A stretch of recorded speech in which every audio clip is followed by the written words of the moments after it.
Assalamualaikum warahmatullahi wabarakatuh. Perkenalkan, nama saya Roy Fernanda dari kelas 11 IPA 1, bersekolah di SMA Nasima. Pada pertemuan kali ini saya ingin membahas atau menafsir dua buah surah, yaitu surah An-Nisa ayat 36 dan surah Al-Isra ayat 23. Mengapa saya memilih ini?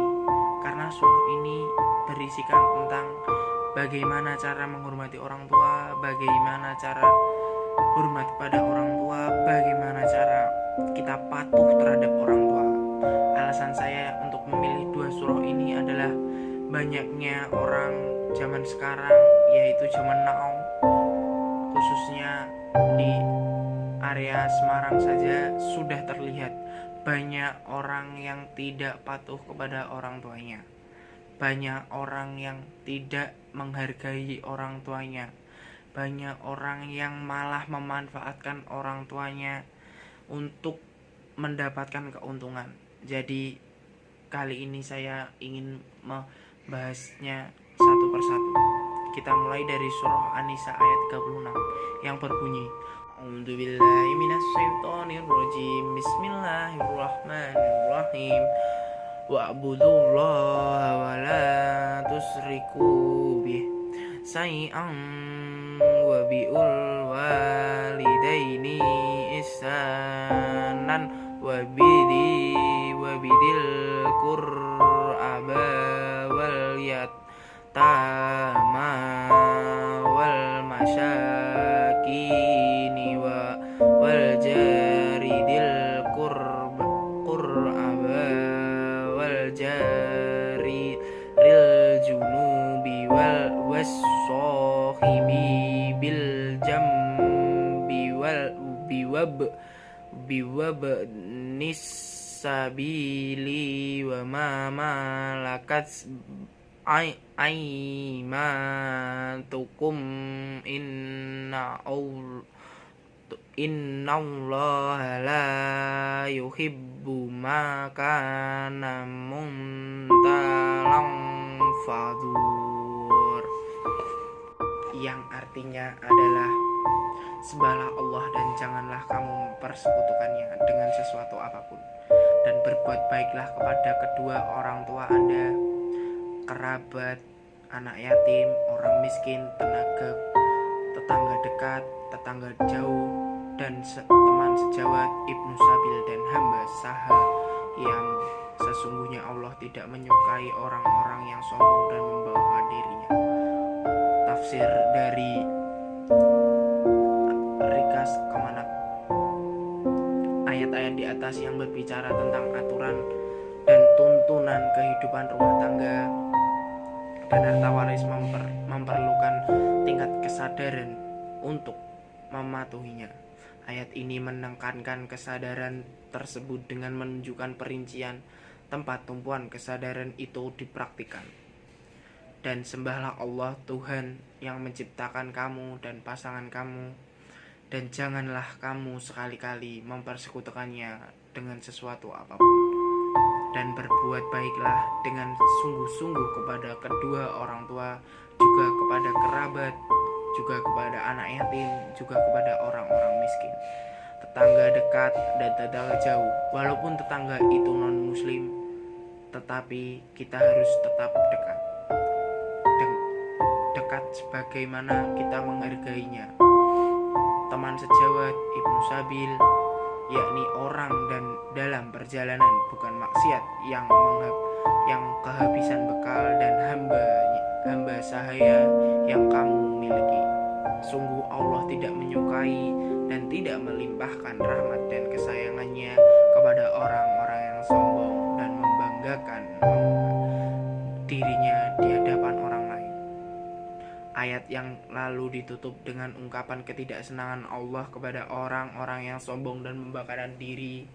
Mereka itu adalah orang-orang yang kikir dan juga menyuruh orang lain agar berbuat kikir dengan cara menghalangi orang lain berinfak dengan ucapan, dan memberi contoh berinfak dengan jumlah yang sangat kecil, dan juga secara terus-menerus menyembunyikan karunia yang telah diberikan Allah Subhanahu wa taala kepadanya dengan tidak mau menginfakkannya. Untuk itu, kami menyediakan hukuman untuk orang-orang kafir dan dalam bentuk azab untuk menghinakan atas kesombongan mereka itu.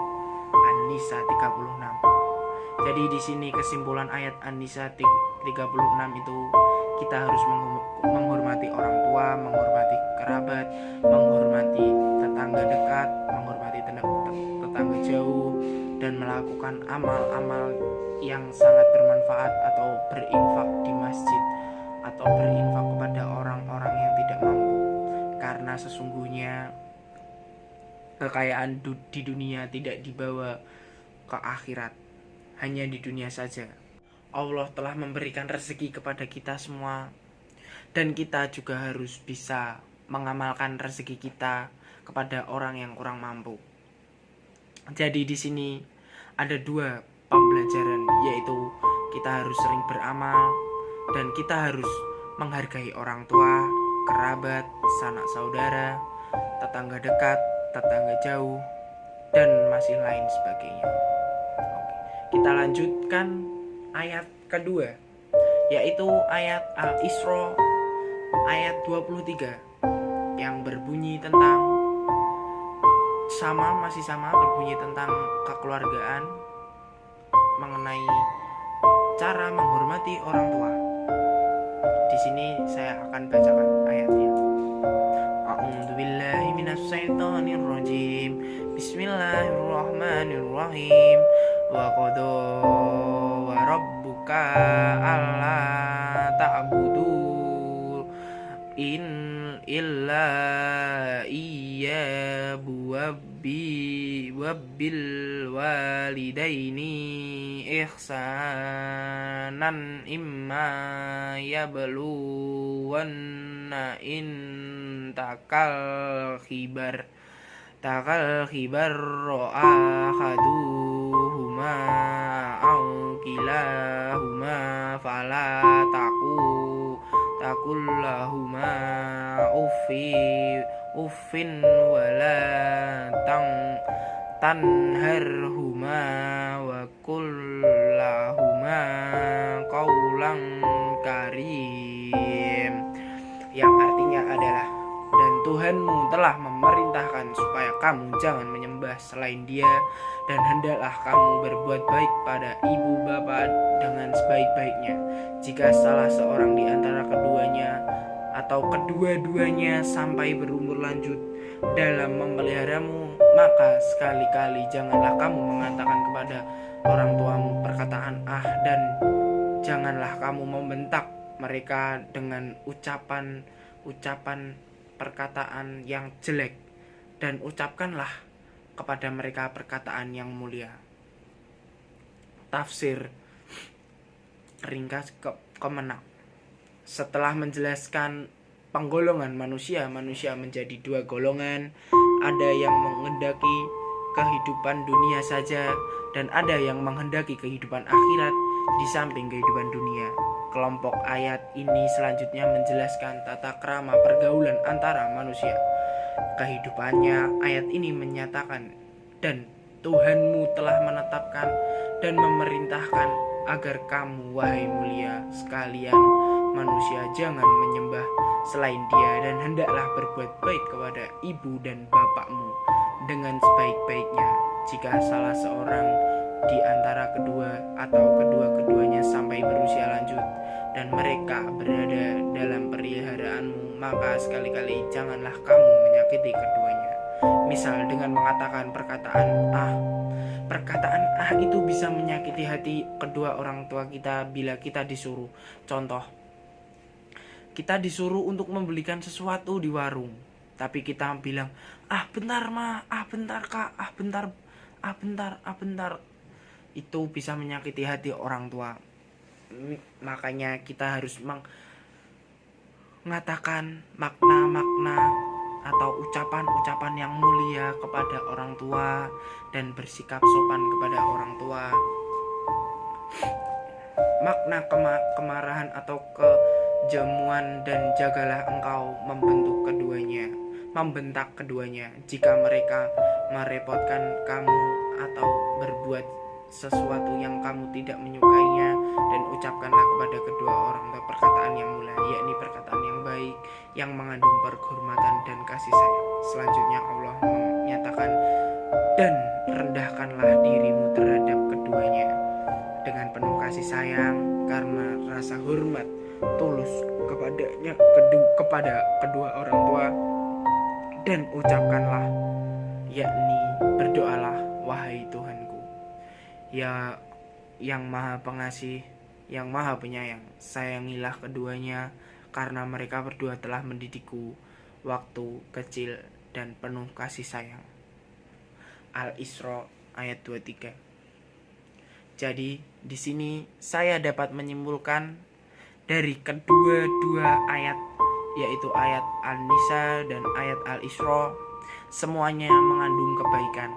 Semuanya dapat kita ambil pelajarannya. Semuanya kita dapat mengerti, kita dapat menghargai kedua orang tua kita, kita dapat beramal, kita dapat bisa menghargai orang-orang, tidak bersifat sombong, tidak bersifat kikir. Dari sini kita bisa belajar semua hal yang ada di kehidupan kita sehari-hari. Yang dapat kita petik pada pertemuan kali ini adalah bagaimana cara menghormati orang tua dengan baik, bagaimana melakukan perkataan orang tua dengan baik, bagaimana cara kita berpakaian dengan baik, tidak menyombongkan diri, tidak bersifat kikir, dan kita hanya bisa berdoa dan kita hanya bisa memohon kepada Allah untuk melindungi kedua orang tua kita, supaya orang tua kita selalu sehat, selalu panjang umurnya. Keterkaitan dengan kehidupan sehari-hari yang kita rasakan saat ini adalah kita harus menghormati orang tua kita, kita harus menghargai orang tua kita, kita harus membanggakan orang tua kita, contohnya dengan prestasi-prestasi yang kita bisa lakukan. Dan kita harus bisa beramal sedikit demi sedikit untuk membantu orang-orang yang tidak mampu dan orang-orang yang kekurangan makanan di luar sana. Di kehidupan sehari-hari kita juga bisa bagaimana cara bertutur kata yang sopan dengan orang tua atau orang yang lebih tua dari kita selain orang tua kita. Mungkin sekian dari saya. Mohon maaf jika ada salah tutur kata dan ada kata-kata yang kurang berkenan di hati Anda. Dan juga mohon maaf jika ada salah membaca surat-surat Al-Quran yang ada di video saya. Mohon maaf. Sekian dari saya. Wassalamualaikum warahmatullahi wabarakatuh.